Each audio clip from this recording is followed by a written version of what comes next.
বাচ্চাকে একা সামলানোর যেমন কিছু অসুবিধা আছে তেমনি কিছু সুবিধাও আছে। অনেক সময় সব কিছু একা হাতে ম্যানেজ করতে গিয়ে খুবই ক্লান্ত লাগে। বাচ্চাকে খাওয়ানো, ঘুম পাড়ানো, ডাইপার চেঞ্জ, ঘরের কাজ সব একসাথে সামলাতে গিয়ে নিজের জন্য আলাদা সময়ই পাওয়া যায় না। কখনো কখনো মনে হয় যদি একটু সাহায্য পেতাম তাহলে হয়তো কাজটা অনেকটাই সহজ হতো। কিন্তু এর মধ্যেও একটা সুন্দর দিক আছে। যখন আমরা নিজের হাতে বাচ্চার প্রতিটা ছোট ছোট মুহূর্ত দেখি, প্রথম হাসি, প্রথম উল্টে যাওয়া, প্রথমবার আমাদের দিকে হাত বাড়ানো, এই স্মৃতিগুলো আমাদের হৃদয়ে অন্যরকম একটা জায়গা তৈরি করে। বাচ্চার সাথে একটা গভীর বন্ধন তৈরি হয়, কারণ দিনের বেশিরভাগ সময়টাই আমরা একসাথে কাটাই। ওদের প্রতিটা ছোট অর্জন, প্রতিটা নতুন অভ্যাস আমরা সবচেয়ে কাছ থেকে দেখতে পারি। তাই হ্যাঁ, একা বাচ্চা সামলানো কঠিন, কিন্তু সেই কঠিন পথেই লুকিয়ে থাকে অনেক সুন্দর সুন্দর মুহূর্ত, অনেক অমূল্য স্মৃতি। একা সামলানোর আরেকটা সুবিধাও আছে।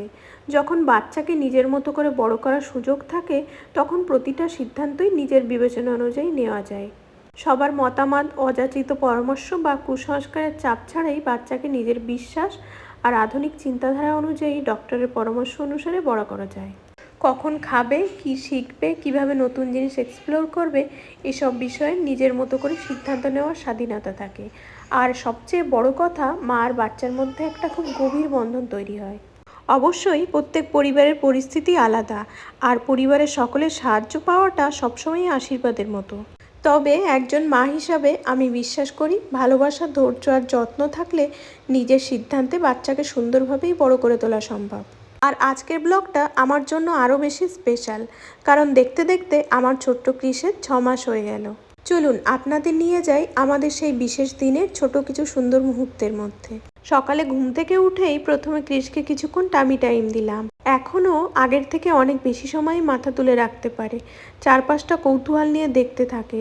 ওকে এখন ব্যাক সাপোর্ট দিয়ে বসিয়ে দিলে বেশ অনেকক্ষণ বসে থাকে। এভাবে একটু একটু করে বড় হতে দেখতে সত্যি খুব ভালো লাগে। আজকের সকালটা ছিল একটু অন্যরকম, একটু বেশি স্পেশাল, কারণ আজ আমার ছোট্ট ক্রিসের 6 মাস হলো, আর আজ থেকেই শুরু হলো জীবনের নতুন একটা অধ্যায়, প্রথম সলিড খাবার। যদিও ওর অন্নপ্রাশন 1 মাস আগেই হয়ে গেছে, কিন্তু আমি ডক্টরের পরামর্শ মতো ঠিক 6 মাস হলে তবেই ওকে সলিড দিচ্ছি। সত্যি বলতে সকাল থেকে আমার মনটা একটু অন্যরকম ছিল।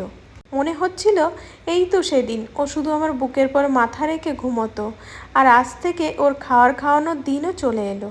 আজ আমি ওকে অল্প পরিমাণে ওটস, ড্রাই ফ্রুটস পাউডার দিয়েছিলাম, একটু গরম জলের সাথে মিশিয়ে একটু লিকুইডের মতো করে নিয়েছিলাম। আমি প্রথমে নিজের আঙুলে করে ওর মুখে একটু দিলাম চেক করবার জন্য, আর সবচেয়ে মজার ব্যাপার হলো মুখে দিতেও বেশ আগ্রহ নিয়ে খেতে শুরু করলো। মনে হলো টেস্টটা ওর বেশ ভালোই লেগেছে। ওকে এভাবে নতুন খাবার উপভোগ করতে দেখে আমার মনটাও ভরে গেল। এরপর রিন্টু অফিসে চলে গেল, আর শুরু হলো আমাদের দুজনের পুরো দিনের গল্প, আমি আর আমাদের বেবি। দুপুরে স্নানের পর ও কিছুতেই আজ ঘুমাতে চাইছিল না। কখনো কোলে, কখনো বিছানায়, কখনো খেলনা দিয়ে মন ভরানোর চেষ্টা, সবই করলাম। আমার বেশ অনেকটাই খিদে পেয়ে গেছিল।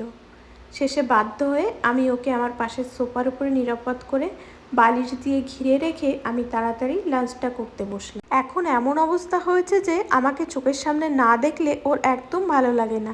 অন্য ঘরে রেখে খেতে গেলেই কান্না শুরু হয়ে যায়। তাই বেশিরভাগ সময়ই পাশে রেখেই খেতে হয়, আর অনেক দিন তো কোলে নিয়েই খাওয়া শেষ করতে হয়।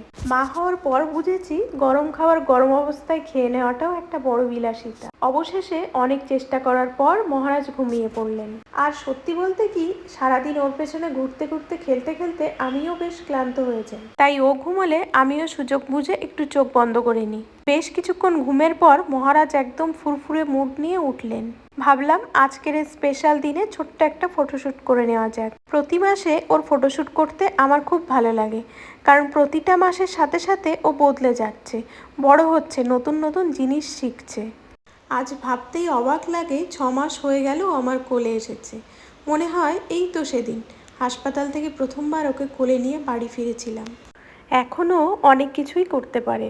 ওকে ডাকলে ঘুরে তাকায়, সবাইকে দেখে হাসে, টামি টাইম অনেকটাই ভালো করে, খেলনা ধরার চেষ্টা করে, হাতের কাছে যা পায় তাই মুখে দেয়, নিজের মতো করে অনেক কথা বলে, আমাদের সাথে খেলতে আর গল্প করতেও খুব ভালোবাসে। প্রতিদিনই নতুন কিছু শিখছে আর আমাদেরকে অবাক করে দিচ্ছে। সন্ধ্যায় আমরা অনেকক্ষণ গল্প করলাম, খেললাম আর অনেক হাসাহাসি করলাম। এই সময়টুকু আমার সবচেয়ে প্রিয়, কারণ দিনের সব কাজের মাঝে শুধু ওর সাথে সময় কাটাতে পারি কোনো ব্যস্ততা ছাড়াই। আর তারপর রাতে রিন্টু অফিস থেকে বাড়ি ফিরল। প্রতি মাসেই আমি ওকে বলি ফেরার সময় একটা ছোট্ট কেক নিয়ে আসতে, কারণ আমার কাছে বাচ্চার জীবনের প্রতিটা মাসই উদযাপন করার মতো একটা সুন্দর মাইলস্টোন। তাই আজও আমরা ছোট করে একটা কেক কাটিং করলাম। আমরা তিনজন মিলে অনেক আনন্দ করে আজকের দিনটা শেষ করলাম। কেক কাটার সময় শুধু একটা কথাই মনে হচ্ছিল, এই ছোট ছোট মুহূর্তগুলো একদিন শুধুই স্মৃতি হয়ে যাবে। তাই আমি চেষ্টা করি প্রতিটা মুহূর্তকে যত্ন করে বাঁচিয়ে ক্যামেরায় ধরে রাখতে, কারণ আজ যে ছোট্ট ক্রিসকে কোলে নিয়ে কেক কাটছি, একদিন সেও বড় হয়ে নিজের জীবন নিয়ে ব্যস্ত হয়ে যাবে। আজ আমাদের বেবির 6 মাস পূর্ণ হলো, আর একজন মা হিসাবে এই 6 মাস আমাকে শিখিয়েছে ক্লান্তি আছে, দায়িত্ব আছে, নির্ঘুম রাত আছে, কিন্তু এর থেকেও অনেক বেশি আছে ভালোবাসা। তাই আজকের এই 6 মাসের জন্মদিন শুধু ওর জন্য নয়, একজন মা হিসাবে আমার জন্যও খুব আবেগের একটা দিন। Happy 6 month birthday my baby বয়, তুমি আমার জীবনের সবচেয়ে সুন্দর উপহার। আজকের ব্লগটা এখানেই শেষ করলাম। সবাই ভালো থাকবেন, সুস্থ থাকবেন।